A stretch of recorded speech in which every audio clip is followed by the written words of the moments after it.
Hello guys, नमस्ते नमस्कार। Welcome back my channel BPSC teaching अड्डा। कैसे हैं आप सभी? आशा करती हूँ आप सब लोग बहुत अच्छे होंगे।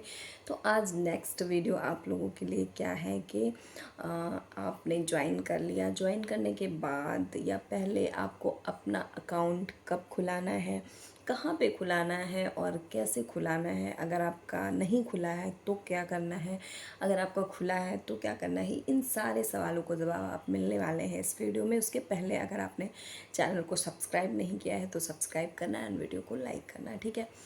और मेरा नाम है जूही मिश्रा और मैं पीआरटी में काम कर रही हूँ, बीपीएससी टीआरई 1 से। एंड मेरा सिलेक्शन अभी पीजीटी से हो चुका है, ठीक है। तो मैं अपने एक्सपीरियंस, जो भी मेरे अनुभव है, वो सारी चीज़ें मैं यहाँ पे आपको बहुत ही जेन्युइन रूप से शेयर करती हूँ। तो देखिए, आपका अकाउंट मोस्टली लोगों का होता है, ठीक है। आप अपना अकाउंट, चूँकि अगर आप बाहर के हैं या फिर आप बिहार के हैं, आपका अकाउंट कहीं का भी होगा, वो चल सकता है, कोई भी दिक्कत नहीं है। आपका बहुत ईजिली चलेगा सब कुछ, अगर कोई भी अकाउंट आपका है, ठीक है। बात आती है कि आपको अगर बाहर के हैं तो क्या आपको बिहार में ज़रूरी है? जी नहीं। आपका बाहर का अकाउंट है, आपका अदर स्टेट का है, तो भी वो चलेगा। पर दिक्कत क्या होती है कि अगर हमें विज़िट करना है बैंक पे, कोई काम है या फिर, तो वो थोड़ा सा हेडेक हो जाता है यहाँ से वहाँ जाने में। तो इसलिए हम कोशिश करते हैं कि हमें सुविधा हो, उस अनुसार हम अपने ही जहाँ पे हम पोस्टेड हैं वहाँ चाहते हैं, खासकर उसी ब्लॉक में अपना हम करवा सकें। तो जिनको भी अगर बिहार में खुलाना है, ज़रूरत है, तो वो अपना अकाउंट बिहार में खुला सकते हैं। और खुलवाने का वो अभी भी, क्योंकि उनको पता चल गया है अपना ब्लॉक, तो जब भी वो जाएं वहाँ पे अपना ज्वाइन करने, या फिर अभी आपको ट्रेनिंग होगी जब भी ज्वाइन करने के बाद, उस टाइम पे आप खुला सकते हैं। नेक्स्ट है कि अगर आपका बैंक जो है बाहर है, जैसे कि एसबीआई, लोग क्यों कहते हैं एसबीआई खोल में अकाउंट लेने के लिए, खासकर गवर्नमेंट जॉब के लिए बहुत ज़रूरी होता है। अगर एसबीआई का आपका अकाउंट है तो बहुत सारे फ़ायदे होते हैं कि वो ज़रूरी हो जाता है कि आपका, क्योंकि सैलरी अकाउंट आपकी बननी होती है, प्लस उसमें ज़ीरो बैलेंस पे आपका अकाउंट खुलता है। उसमें भी कोई मिनिमम बैलेंस नहीं चाहिए कि आपका होगा तभी आपका अकाउंट चलेगा। तो और भी बहुत सारी चीज़ें हैं जो आपके लोन्स वगैरह ये सब होते हैं, ठीक है। बात है कि सैलरी अकाउंट की, सैलरी अकाउंट की बात यहाँ पे आती है कि जब आपको लोन वगैरह पास कराना होता है तो आपको सैलरी अकाउंट की ज़रूरत होती है, ठीक है। तो उस केस में अगर आपके पास एसबीआई का अकाउंट है तो वो आपके लिए ज़्यादा बेहतर होगा, चीज़ें आपकी आसानी से हो जाएंगी, ठीक है। नेक्स्ट बात ये है कि अगर आपका आपके स्टेट में या फिर कहीं भी बिहार में ही कहीं दूर है, आप अपने ज़िले में कराना चाह रहे हैं या अपने ब्लॉक में कराना चाह रहे हैं, ठीक है।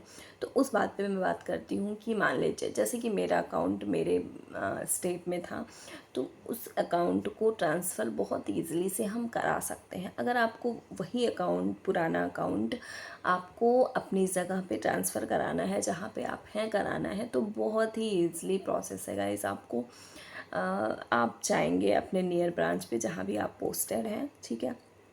वहाँ पे आप मैनेजर से मिलेंगे, अपना आपका जो नियुक्ति पत्र है वो मिले, मतलब लगेगा उसमें, जो भी आपका काउंसलिंग का प्लस आपका औपबंधिक और जो अभी लास्ट में मिलने वाला है जिससे हम ज्वाइन करेंगे, वो सब सारी चीज़ें आपको लेके जानी हैं। कहाँ पे? मैनेजर, बैंक, एसबीआई बैंक वाले के पास।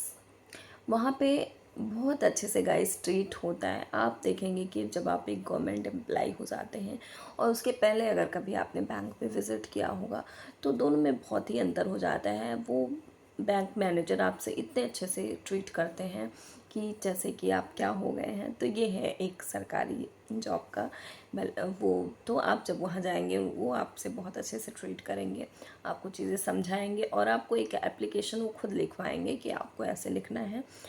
आपको अपने पुराने ब्रांच पे जाने की कोई ज़रूरत नहीं है, वहीं पे आपका सारा काम हो जाएगा। वो लेटर, वो जो भी चीज़ें हैं आपको फॉरवर्ड की जाएगी, ठीक है।